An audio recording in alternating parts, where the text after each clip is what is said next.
Zuyyina lahum su'u amalihim. Setan memang bikin tegar seolah-olah itu amal baik.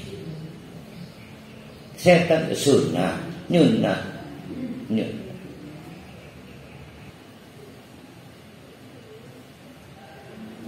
Wallahu la yahdil qaumal kafirin. Udah pasti orang kafir mah kalau sudah tersesat ya tambah tersesat, karena Allah tidak mungkin memberi petunjuk pada orang kafir. Itu orang kafir itu sebetulnya jangan nambah kesesatan baru, nanti tambah tersesat. Orang Islam mah peluang untuk dapat hidayahnya tetap ada. Ketika lagi maaf bangor, itu selalu ada peluang dapat hidayah, sehingga kapok, tobat, berhenti, belok dan lain sebagainya. Tapi kalau orang kafir dinengahkan ya Allah. Kalau sekali terjudi, tambah judi terus. Bukan lagi ngaji dapat hidayah, malah lagi bangor ya dapat hidayah. Selama masih punya iman, maka dia bukan orang kafir. Selama masih punya iman, ada potensi Allah memberi hidayah. Maka itulah beruntungnya masih punya iman bangor, masih ada peluang dapat hidayah, ini bertobat. Tapi kalau orang kafir tersesat, tambah tersesat karena dibiarkan oleh Allah. Ya. Bukan berarti saya nyuruh kalau enakan jadi orang Islam walaupun bangun masih ada peluang tobat, bukan. Ini kasihan orang kafir itu kalau sudah tersesat tambah jauh tersesat.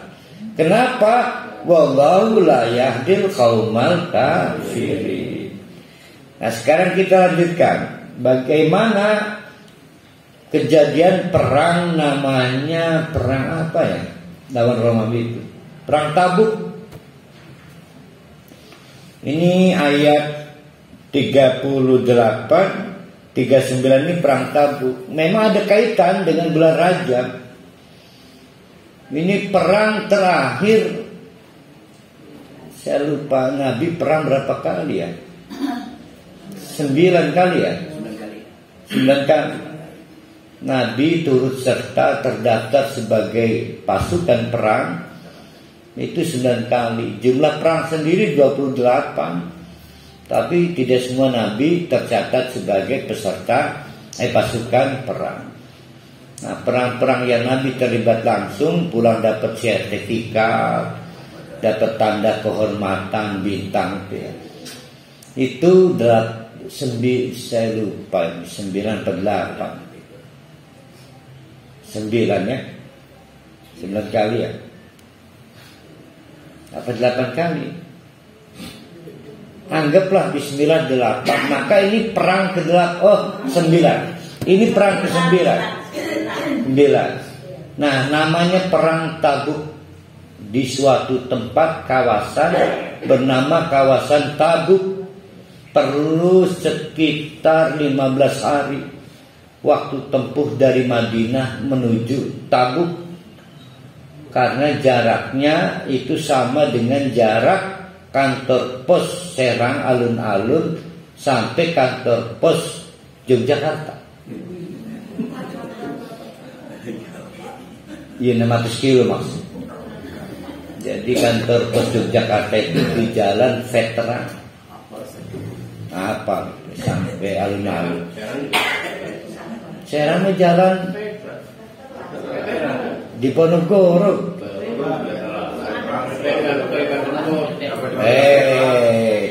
Itu mana di sebelah gereja ya? Iya benar, ini jalan veteran aja ya. Memang rupanya Belanda apa nasionalnya ngatur begitu dulu ya.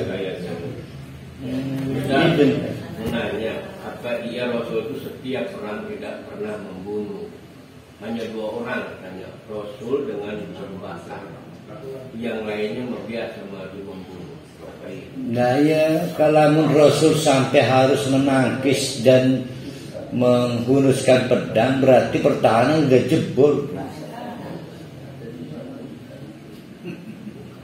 Udah jebol, udah keok ya pasukan, kalah ya namanya negara itu. Kan pemimpin kalah. Saya juga kalau hidup di zaman itu mendingan saya jadi martirnya Rasulullah, pasang badan. Saya akan berjuang agar tidak boleh ada pisau atau pedang mengenai Rasulullah. Saya pasang badan. Dan sahabat-sahabat Nabi itu bukan kayak si Manar si Jamal, udah gila-gila. Makanya jauhlah kualitas kita dengan orang-orang tua kita dari sahabat Nabi. Ya, luar biasa mereka. Nah, itu kita harus melihat nih. Jadi sebelum masuk ke, karena ini agak sulit, ayat berapa ini? 38. Ini kita bicara perang Tabuk. Saya lupa nyiapkan diri. Jadi perang Tabuk itu perang terakhir, berarti perang ke-9 dan di tahun 9 Hijriah. Karena tahun ke-10 Nabi haji. Ya. Sehingga dan kemudian haji itu disebut haji wada. Lalu Parna wafat, meninggal dunia juga. Nah, perang Tabuk adalah perang yang tidak bisa dihindari karena dampak dari perang sebelumnya, yaitu pada tahun 8 Hijriah. Jadi di tahun 8 Hijriah ada perang yang dampaknya perang Tabuk. Nah, perang tahun 8 Hijriah itu disebut perang Mu'tah, yaitu perang yang dipicu oleh ketidakberadaban suku itu karena membunuh utusan Rasulullah Sallallahu Alaihi Wasallam. Jadi Rasulullah ketika masa gencatan senjata Hudaybiyah itu, maka waktunya digunakan untuk banyak menulis surat ajakan untuk bersyahadat dan membangun perdamaian. Salah satunya dikirim ke suatu daerah yang rupanya daerah ini adalah daerah masuk ke paktanya Romawi, sehingga keamanannya dijamin oleh kekaisaran Romawi. Pada waktu itu dipimpin oleh Raja Hercules atau Heraklius.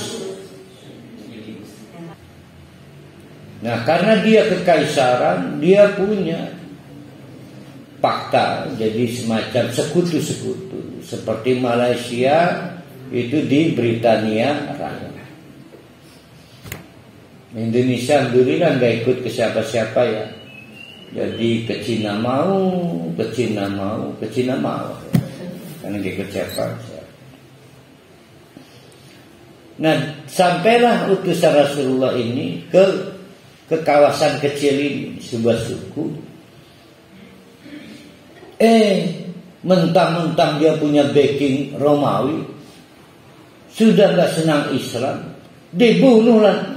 Dan itu pelanggaran berat untuk masyarakat beradab. Karena utusan itu nggak bawa pasukan, utusan itu nggak bawa musuh, dan kalau utusan itu dibunuh, itu sama dengan menyatakan perang dengan siapa yang mengutus. Maka Nabi merespon, diserbulah, dan luar biasa, Allahu Akbar, diserbu oleh Nabi dengan membawa pasukan sebanyak 40.000, yang diserbu 200.000. Alhamdulillah, dari pasukan Islam wafat syuhada 17-an. Dari pasukan kafir tewas, nggak wafat, tewas 20.000. Berarti 10%, kita udah 1.000, dan mereka menyerah. Dipermalukan dalam pembicaraan pertempuran, 40.800. Ya ini soal harga diri. kira-kira sing marah siapa? Pasukan 200.000 kalah dengan 40.000, yang marah siapa? Ya Kaisar Romawinya sebagai penjamin keamanan. Nah itu kemudian memicu kemarahan Heraklius. Maka dalam rapat di Kaisar Romawi, dipertimbangkan banyak hal, tapi dilihat dari perjalanannya, ini bahaya ini Muhammad ini. Lama-lama dia bisa menghancurkan Romawi juga ke sini. Ini agama baru yang berbahaya. Jadi jangan menunggu mereka ke sini, kita serbu aja. Maka diputuskan mengirim pasukan. Mereka ngirim pasukan sebanyak 30.000.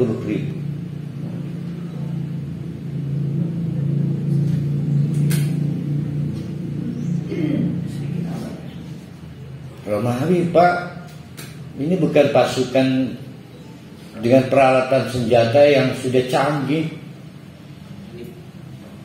30.000 terlatih nih, Pak. Jadi 1.000-nya tentara Amerika itu sama dengan 10.000-nya tentara Indonesia. Karena mereka lengkap dengan senjata-senjata modern, canggih. Nah, intelijen Rasulullah menangkap pergerakan pasukan Heraklius. Sama, maka diadakan, Rasulullah memikirkan soal ini. Kalau menunggu menjadi sitiwal, perang kota, hancur Madinah, mendingan kita cegat. Maka kata Nabi tempat terbaik, karena Romawi itu ke arah utara, kalau Mekah ke arah barat. Jadi dari Madinah kalau ke Mekah ke arah barat, ke Romawi itu ke arah utara, itu 600 km.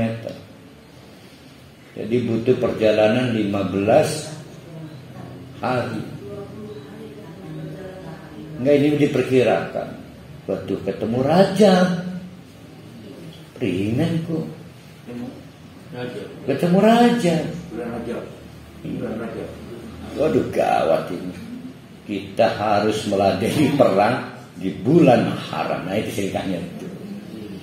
Ketemu raja. Karena diperkirakan 15 hari lagi belum berangkat ini. Maka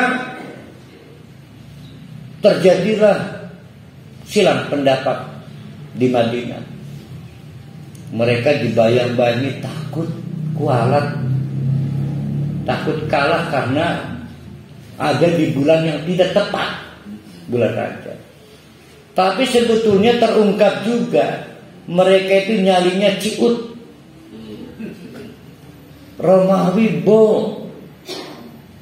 Ini bukan suku, walaupun 1.000 ya suku tetap suku. Ini Romawi, imperium. Ya. Amerika.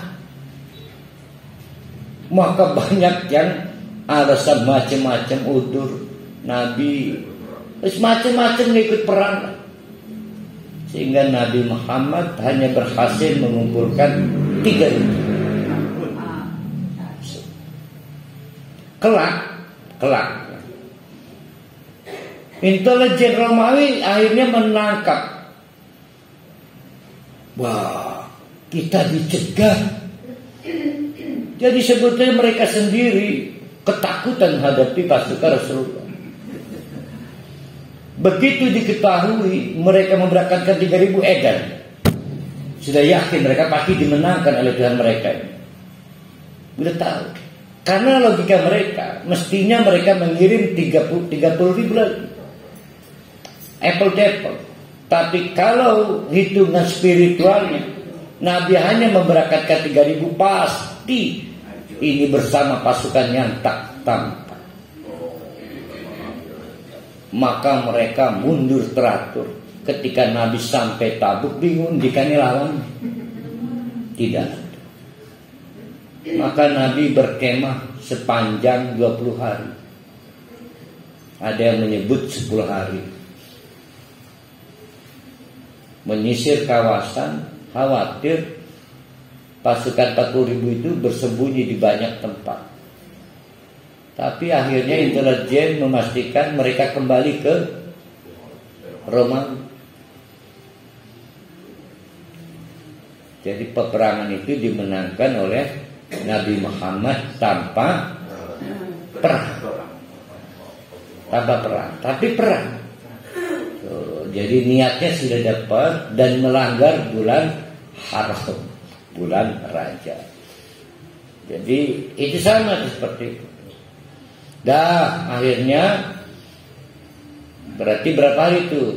Anggaplah maaf ya 10 hari berkemah ya di Tabuk. 15 hari perjalanan, PP 30 hari tambah 10 hari. Berarti berapa hari itu?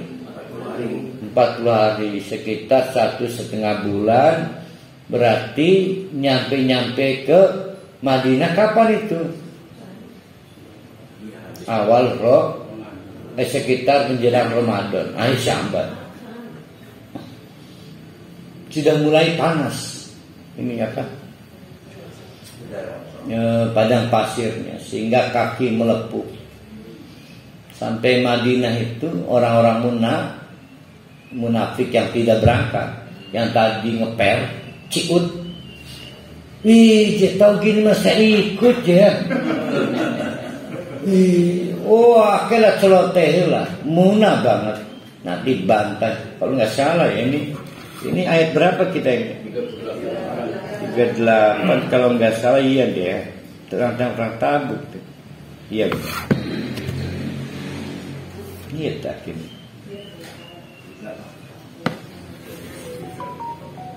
Iya benar perang Tabuk.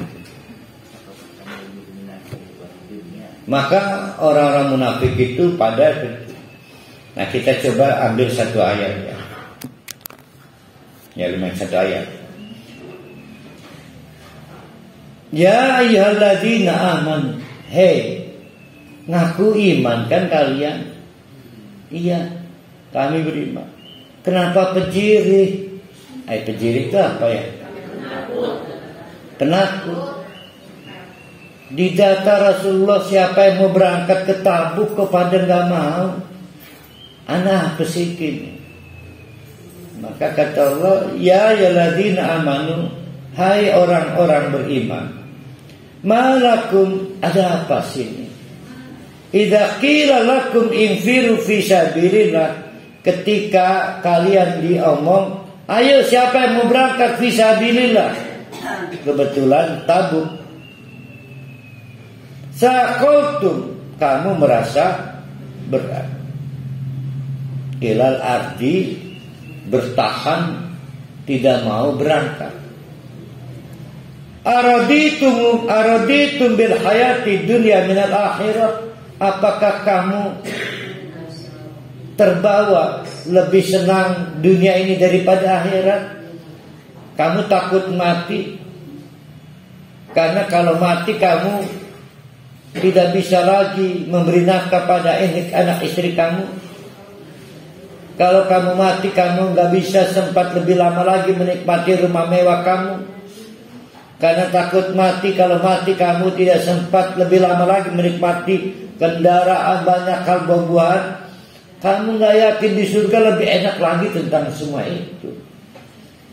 Jadi apa yang menyebabkan kamu itu takut kepada Kaisar Romawi dan pasukannya? Takut mati. Takut mati itu berarti lebih mementingkan dunia dari akhir. Tuh. Fama mata'ul hayati dunya fil akhirah illa qalil. Maka tidak ada artinya semua harta kekayaan dunia itu dibandingkan akhirat kecil.